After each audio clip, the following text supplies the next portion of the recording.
Another day, another recap. Today we'll be diving into an action thriller movie titled Faster. Without further ado, spoilers ahead, watch out and enjoy the recap. The movie kicks off in prison with a massive unit storming around his cell. Two guards walk towards him and he stares at an image until the guards open the door and cuff him.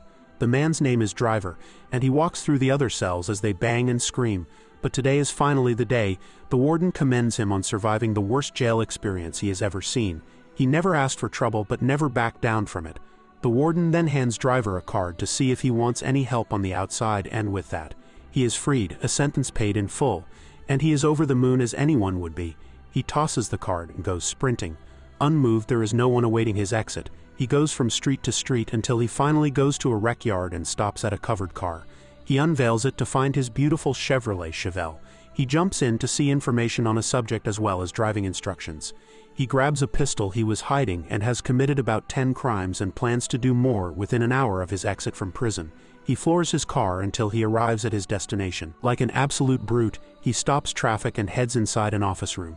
He looks around until he spots the subject and puts a bullet into his head with the cameras watching. Elsewhere, an undercover cop wants to buy some stuff off a dealer. The dealer isn't too confident with his buyer, but eventually gives in and sells it to him.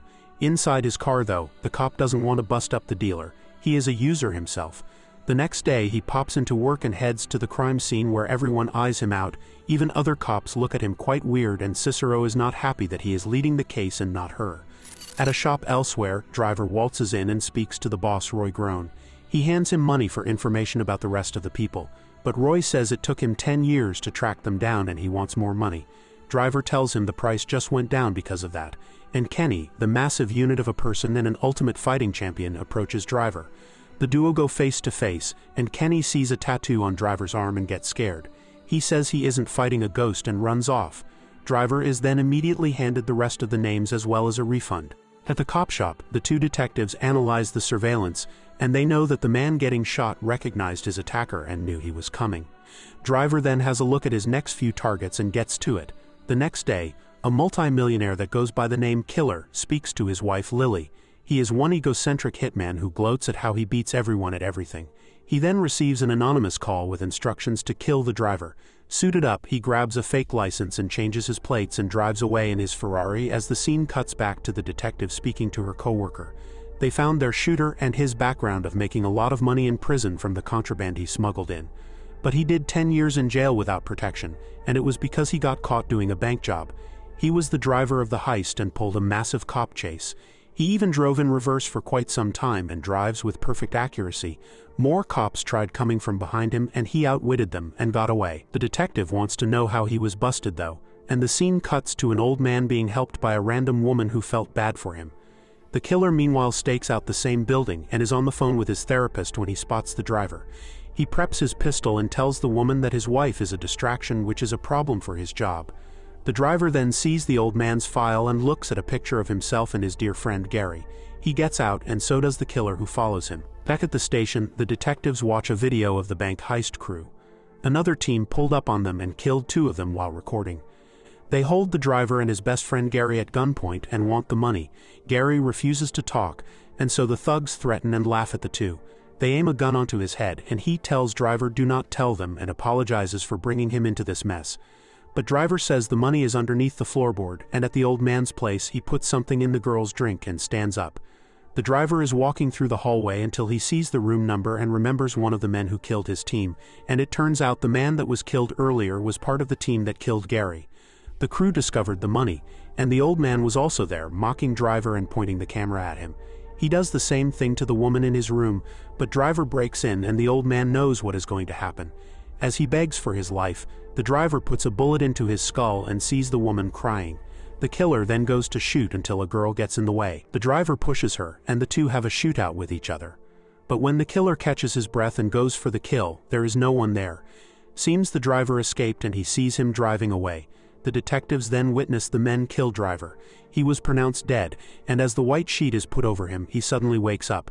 He now has a metal plate holding his head together, and now he's out for stone-cold revenge. The detective then goes to his ex-wife's home where she tells him off that he didn't take his son to his game.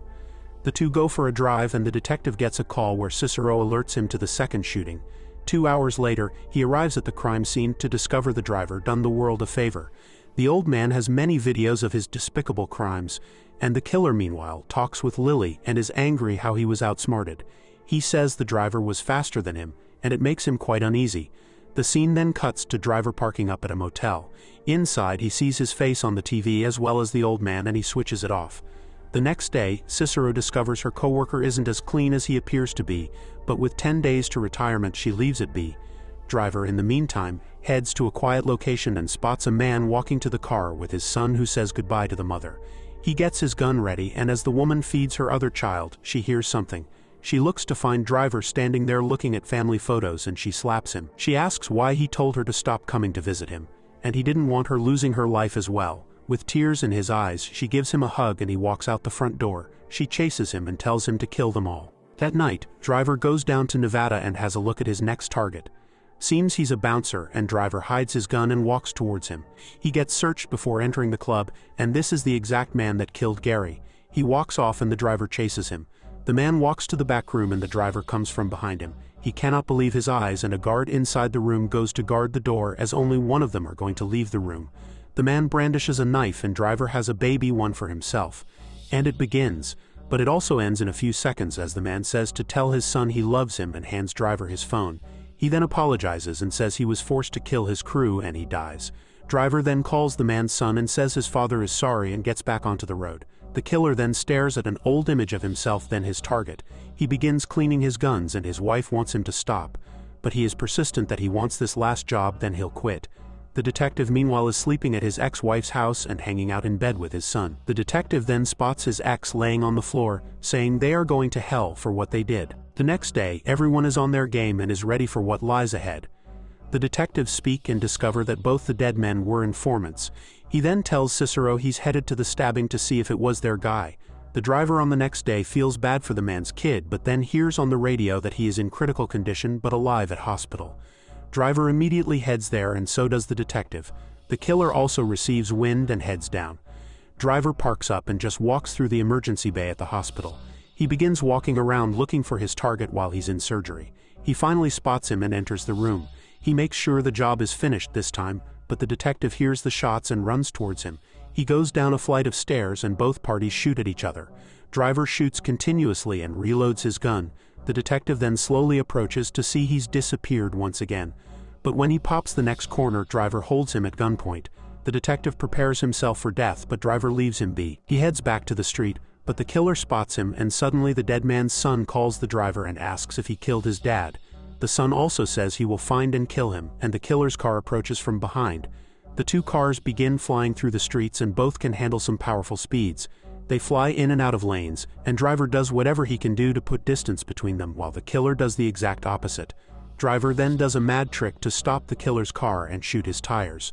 The killer then fires a shot and it injures Driver enough to make him escape. The killer is then told the client wants to pull the job, but he refuses to listen. The driver heads to another address and aims a gun at an old woman and says, "Where is he?" She tells him that he died a couple years ago. The woman then stitches up his wound, and the driver looks through a photo album, and it turns out the driver and Gary were brothers, and Driver believes Gary's father was the one that set them up, and his mother said as horrific and despicable the dad was to the driver because he wasn't his son, he loved Gary too much. Driver starts thinking who could be the mastermind of it all. And a photo reveals the truth to us though, and Driver stops his car in the middle of the road and looks at his brother's remains. He floors it, and the detective meanwhile is given compliments from other officers, and Cicero approaches him. She tells him good job, but she has caught a break into the case. All three deceased men were informants and none of them did time. The detectives then go to check the accomplices of the men. Driver meanwhile looks at his next target, and the killer as well as the detective all head to the same spot. It turns out though, their next target is a preacher. And during his loud and eccentric talk, he stops when he notices Driver in the crowd. He cannot say a single word and ends the speech.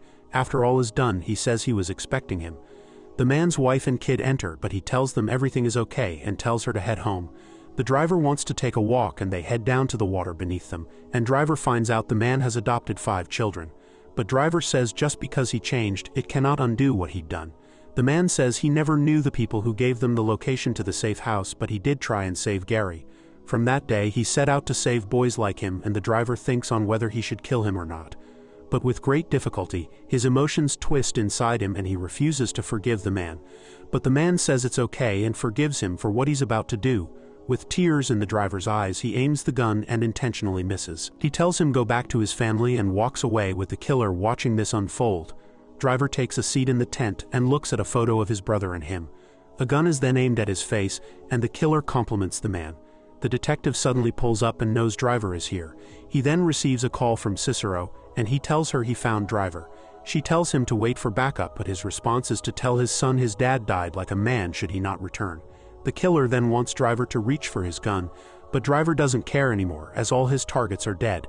The killer tells him he is unprofessional and actually gets upset. He takes Driver's pistol and then sees the target list crossed off. He laughs at the driver and explains there is one more target, the one who hired him.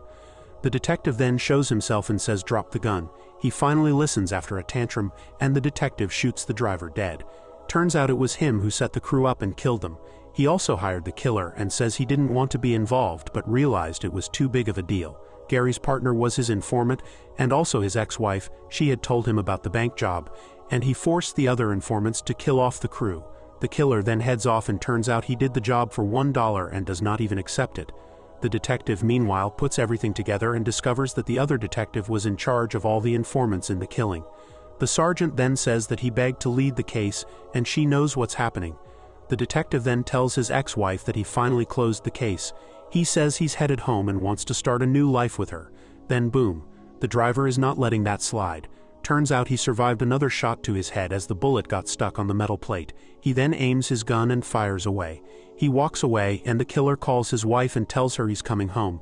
Cicero then discovers the corpse of the other detective, and the sergeant takes a look. She looks at the list and hides it in her pocket so his family may receive full benefits from his death. Driver then tips his brother's ashes into the ocean and drives away. The end. Make sure to drop a like and comment and I'll catch you on the next one.